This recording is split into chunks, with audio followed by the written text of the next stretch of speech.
sebagai orang yang berdakwah di jalan Allah sebenarnya, karena apapun itu namanya, mau ulama kayak, mau daiyah kayak, mau baligh kayak, apapun itu namanya, berkontribusi di jalan Allah. Namun izinkan saya satu persatu kita bahas tentang peranan kita ini, bukan main-main loh teman-teman semua. Peran kita ini ada sebagai seorang hamba Allah, peran kita ada sebagai seorang anak, betul? Sebagai calon istri, tapi kan dia bakal jadi istri juga kan, bahkan bakal jadi calon ibu, peran kita sebagai ibu. Prepare dari sekarang loh, bukan tiba-tiba nanti pas udah jadi ibu baru kehitungan prepare gitu ya. Kelima, peran kita sebagai bagian dari anggota masyarakat yang berkontribusi. Nah, nanti yang kelima ini mungkin lebih ke bagaimana kita menjadi da'i atau da'iyah, mubaligh, ustadzah, atau apapun itu namanya. Saya bahas izin teman-teman sekalian satu persatu.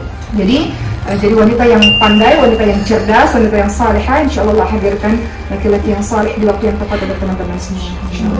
Laki-laki itu teman-teman semua akan pilih perempuan yang baik-baik untuk jadi istri, akan pilih perempuan yang baik-baik untuk jadi ibu bagi anak-anaknya. Jadi jadilah perempuan yang baik-baik itu. Yang keempat, peran sebagai seorang ibu, calon ibu. Ini pun saya nggak akan banyak, tapi saya hanya mau cerita sama teman-teman semua. Teman-teman kelak akan jadi calon ibu. Kenapa perempuan harus cerdas, perempuan harus berilmu, perempuan harus salihah, perempuan harus taat kepada Allah Subhanahu wa taala? Karena kalau teman-teman akan mendidik sebuah generasi, baik anak yang lahir dari rahim kita maupun anak-anak lainnya yang bersama kita kelak. Seperti saya ada pesantren, anak-anak pesantren gitu. Memerlukan seorang perempuan, seorang ibu yang menjadi dosa pertama yang kuat, yang tangguh. Saya mau cerita teman-teman semua. Kemarin saya baru pulang dari umroh. Jadi setelah umroh dari Jeddah langsung ke sini. Dalam umroh ataupun haji kan kita ada peristiwa sa'i. Dimana peristiwa sa'i dari Safa ke Marwah itu adalah peristiwanya Siti Hajar. Benar dari Safa ke Marwah, dari Marwah ke Safa sekali.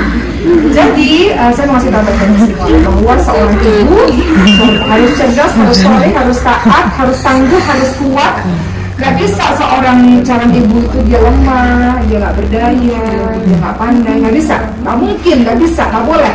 Seorang ibu tuh harus kuat, tangguh, cerdas, taat kepada Allah, salihah, karena dia akan mendidik, membangun sebuah generasi. Dan itu teman-teman semua, insya Allah kelak. Lihat Siti Hajar, teman-teman semua. Teman-teman udah tahu lah cerita tentang Siti Hajar. Bagaimana Nabi Ibrahim diminta sama Allah meninggalkan Siti Hajar dan bayi Ismail alaihissalam di mata Mekah yang tadi dan tak berpenghuni. Nabi Ibrahim pulang. Beliau hanya mengatakan pada suaminya, kalau memang itu takdir dari Allah, Allah tidak akan pernah meninggalkan kami. Allah pasti akan membersamakan kami. Allah pasti akan tolong kami. Maka ibu yang hebat ini mengajarkan pada kita peristiwa sa'i itu teman-teman sekalian. Mengajarkan pada kita bahwa seorang ibu perempuan itu harus jadi perempuan yang tangguh, yang kuat, yang tawakal ala Allah, yang husnuzan kepada Allah Subhanahu wa taala, yang sabar, yang cerdas, yang pandai. Itu Siti Hajar. Yang beliau lakukan adalah tidak meratapi nasibnya atau menyalahkan Allah akan takdirnya atau banyak menangis. Enggak. Siti Hajar berjuang. Beliau bangkit, beliau berusaha untuk mencari pertolongan, lari ke bukit Safa, melihat pertolongan, lihat air tumbuhan manusia nggak ada, nggak berhenti ke bukit Marwah, terus menerus sampai 7 kali. Dan teman-teman kenal dengan nama peristiwa sa'i. Di situ kita bisa lihat bahwa coba bayangkan kalau seorang perempuan itu adalah orang yang lemah, orang yang tak berdaya, orang yang tak berilmu, orang yang tidak yakin kepada Allah, orang yang tidak taat kepada Allah, pasti dia akan meraung-raung, menangis, meratapi di balik nangis terus.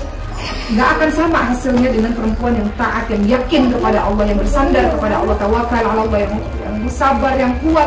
Siti Hajar dengan usahanya yang luar biasa sampai titik darah penghabisannya, barulah akhirnya Allah kasih air zam-zam di dekat kakinya Nabi Ismail alaihissalam, yang mana kisahnya Siti Hajar itu akhirnya melahirkan Mekah, ya, yang akhirnya mulai banyak orang datang karena ada air itu. Akhirnya terasa orang lain terasa kehilangan atas kehadirannya karena sebegitu banyaknya dia berbuat baik kepada banyak orang.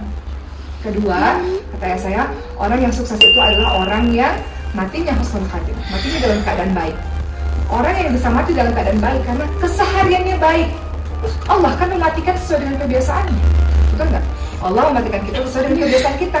Orang yang sering sujud, Allah matikan dalam keadaan sujud. Sering kan kita lihat di YouTube orang mati dalam keadaan sujud. Orang yang hobinya Quran, lagi baca Quran meninggal dunia. Ada loh orang maksiat di dalam mobil, matinya dalam keadaan di dalam mobil lagi maksiat. Atau di tenda, ada beritanya, klik aja di Google. Lagi pacaran di dalam tenda, tendanya kena petir, meninggal di situ. Ya, jadi kita ini dimatikan sesuai dengan kebiasaan kita. Teman-teman mau dimatikan dalam keadaan apa? Itulah yang teman-teman jalani sehari-hari. Itu orang sukses kalau matinya husnul khatimah. Ketiga, orang yang masuk syurganya Allah itu baru disebut sebagai orang sukses. Jadi belum orang sukses kalau kaya raya atau masyhur, terkenal, populer atau apa lagi jabatan tinggi, belum sukses. Masyhur, terkenal, besok Allah bikin jatuh bisa, kaya raya Allah bikin bangkrut bisa, apalagi jabatan yang tinggi Allah kasih ujian bisa, betul? Nggak abadi gitu. Tapi yang sebetulnya sukses, yang hidupnya setiap detiknya berpikir kepada umat, berpikir untuk umat, apa yang kebermanfaatan yang bisa saya berikan, apa yang kebermanfaatan yang bisa saya lakukan kepada orang lain. Berarti harus lekat iman dan cuma sosial. Itulah orang sukses sebenarnya. Gitu menurut Bismillahirrahmanirrahim. Hamdan syakirin, hamdan na'imin, hamdan yuwafi ni'amahu wa yukafi'u mazidah. يا ربنا لك الحمد كما ينبغي لجلال وجهك الكريم وعظيم سلطانك. اللهم صل على سيدنا محمد وعلى آله وصحبه أجمعين. يا الله يا رحمن يا رحيم يا رب. Kami berada di bumi Syam ini ya Allah. Alhamdulillahirrabbilalamin ya Allah. Segala puji bagimu ya Allah. Terima kasih ya Allah. Kau letakkan kami di sini ya Allah. Kau letakkan kami di bumi yang diberkahi olehmu ya Allah. Ya Allah ya Rahman ya Rahim.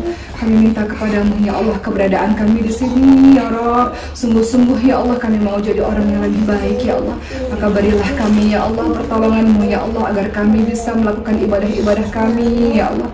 Agar kami bisa menjadi orang-orang yang istiqamah di jalanmu ya Allah.